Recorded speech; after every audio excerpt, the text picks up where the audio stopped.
Know your friends. Know the people that you can be with. And hopefully, those friends are godly friends. Those are godly acquaintances. We're going to have the Levite here not realizing how wicked his countrymen are, his friends are. People that he think would be friendly to him are actually wicked to him. And we are the chapter 19. The first part of chapter 19 is setting us up for an eerie rehearsal of Sodom and Gomorrah, of that time that the two angels went into Sodom, and they went in there to stay and to get Lot and to bring Lot out. There's going to be an eerie rehearsal of that event here.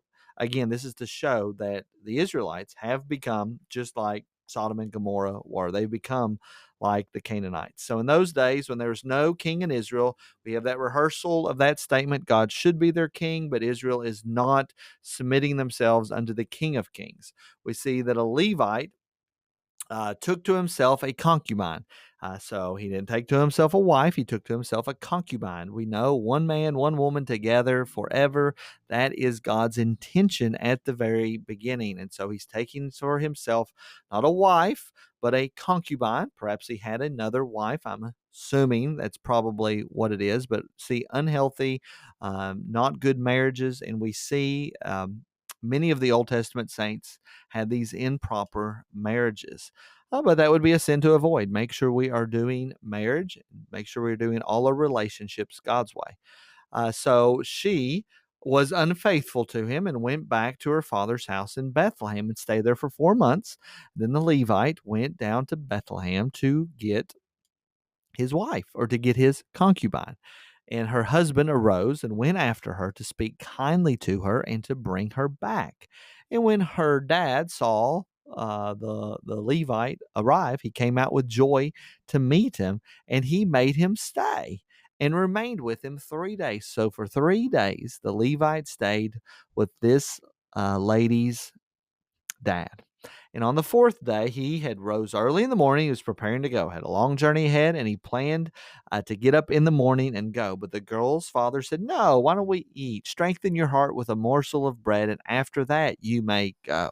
So they eat all throughout the day, and toward the end of the day, he said, "Please be pleased to stay the night. Why don't you stay the night? Let your heart be merry." So he did that. And when the man rose up to go, his father in law pressed him until he spent the night there again. So on the fifth day, he rose early in the morning, and the girl's father said the same thing. Strengthen your heart and wait until the day declines. You don't need to leave this early. Wait a little bit until it's toward the afternoon. So they ate, both of them. And again, we got toward the end of the day, toward evening. And the girl's father said, "Please spend the night." You kind of see where this is going. The girl's father does not want them to go. And the girl's father says, "Lodge here and let your heart be merry, and tomorrow you can rise early in the morning and go home." But the man would not spend the night. He rose up and departed, and he got close to Jebus. That is what would become Jerusalem. The Jebusites would be living here now. The people of Judah were not able to conquer this city.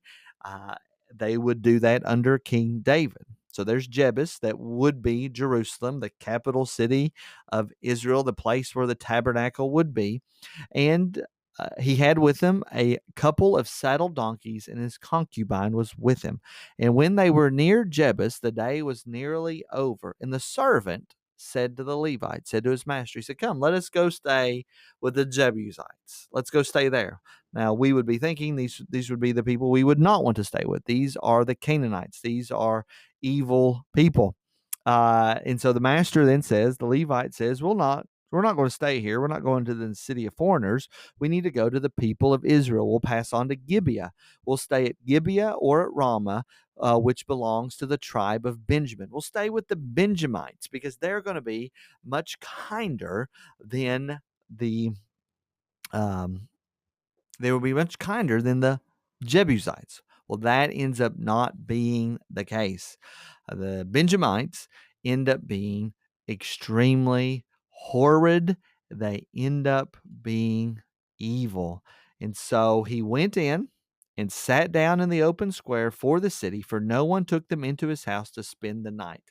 we are beginning this rehearsal of the Sodom and Gomorrah story, and it is going to be terrible in tomorrow's reading.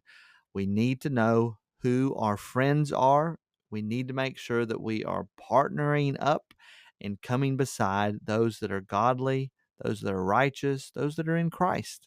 Pray that's been a blessing to you and a help, and I'll see you in the next video.